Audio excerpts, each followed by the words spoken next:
वर के द्वारा कन्या को देना है, माने अमोल जी मांगेंगे और लड़की को देना है। पहला वचन उद्याने, बढ़िया सुने, उद्यान कहलाता है बगीचा, उद्यान कहलाता है खड़ी दोपहर का समय, उद्यान कहलाता है अर्धरात्रि का समय, और उद्यान कहलाता है निर्जन स्थान अथवा जंगल। इन स्थानों पर किसी भी मर्यादित स्त्री को अकेले नहीं जाना चाहिए। ये पहला वचन आप प्रदान करें, कहें स्वस्ति। हाँ, अगर कोई आपत्ति का समय आ जाए, उस समय भले ही आपको आपत्ति काले मर्यादा नास्ति, आपत्ति के समय आप मर्यादा का उल्लंघन कर सकती हैं। अन्य समय पर आपको अपने पति की आज्ञा लेकर अपनी पति की जानकारी के द्वारा ही आना और जाना है। उद्याने मत पाने, दूसरा वचन मत वाले हाथी के सामने और मदिरा पान किए हुए माने शराब पान किए हुए व्यक्ति के सामने नहीं जाना चाहिए। इस दूसरे वचन पर आप भी ध्यान करें। कन्या जब ये वचन प्रदान कर देगी कि मैं मतवाले के सामने मदिरा पान किए हुए व्यक्ति के सामने नहीं जाऊंगी या उसकी सेवा नहीं करूंगी, तो ऐसे महान भाव जो मदिरा पान करते हो, शराब पीते हो, उनको अपने घर में लेके ना आए। दूसरा वचन स्वीकार करें, स्वस्ति।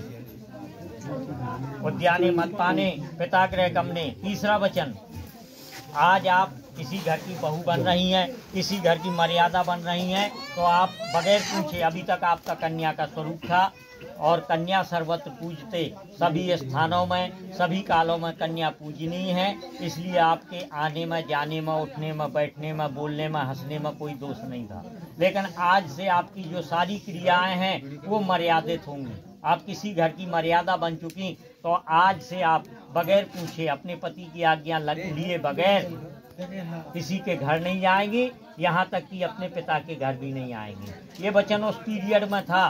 पर आज के पीरियड में एक मशीन होती है, क्या बोलते हैं, मोबाइल, वो घर में साथ में विदा भाई बिटिया के साथ में जाता है। तो पिताग्रह गमने का भाव ये है कि अपने घर की, घर तुम्हारा कौन सा है जहाँ तुम्हारी शादी होके विदा होके जाना है, उस घर की छोटी छोटी बातों को, जिनसे इन दोनों घरों की मर्यादा भंग हो रही हो, ऐसी छोटी बातों को प्रसारित ना करें।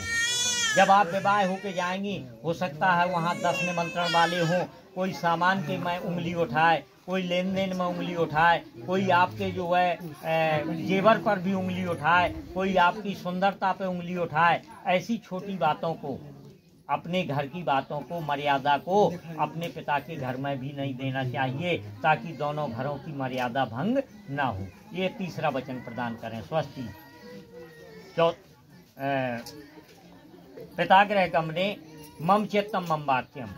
चौथा वचन, जैसे मैंने 7वां वचन कहा था, वैसे तो हिंदू धर्म में पत्नी के लिए पति का स्थान परमेश्वर के बराबर है, पर परमेश्वर ना माने तो कम से कम पति तो जरूर माने, पति जैसा व्यवहार जरूर करें।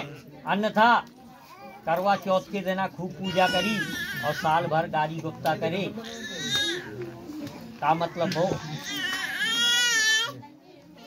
तो पूजा करें या ना करें, परमेश्वर माने या ना माने, पर पति जरूर माने।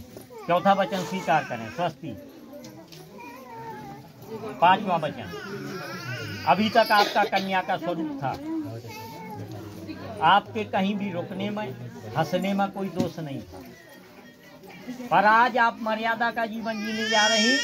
पति के द्वारा आपका आवरण डाला जाएगा, मर्यादा की रेखा खींची जाएगी, तो जीवन पर्यंत आपको मर्यादा में जीवन जीना है।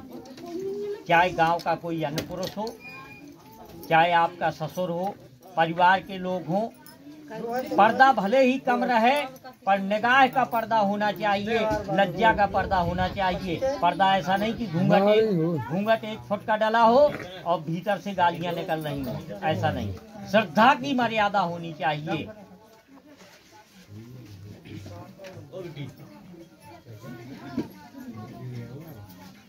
तो ये 5वां वचन आप प्रदान करें, स्वस्ति। इन 7-5 वचनों को देने के तमाम देवी देवता जिनका आपने पूजन किया, ये सभी लोग साक्षी बने हम आप विवाह करने वाले जो लोग आए निमंत्रण में, ये भी साक्षी बने, पर इनसे बड़ा साक्षी है भगवान ध्रुव, जो हम आपके कर्मों का लेखा जोखा करते हैं। हम आपने यहाँ बैठ के सौगंध खाई, वचन दिए, अगर हम इन वचनों का निर्वाह नहीं करते हैं तो इसका प्रायश्चित हमें भोगना पड़ेगा। काया से जो पातक हुई तो बिन भोगे छूटे नहीं सोई।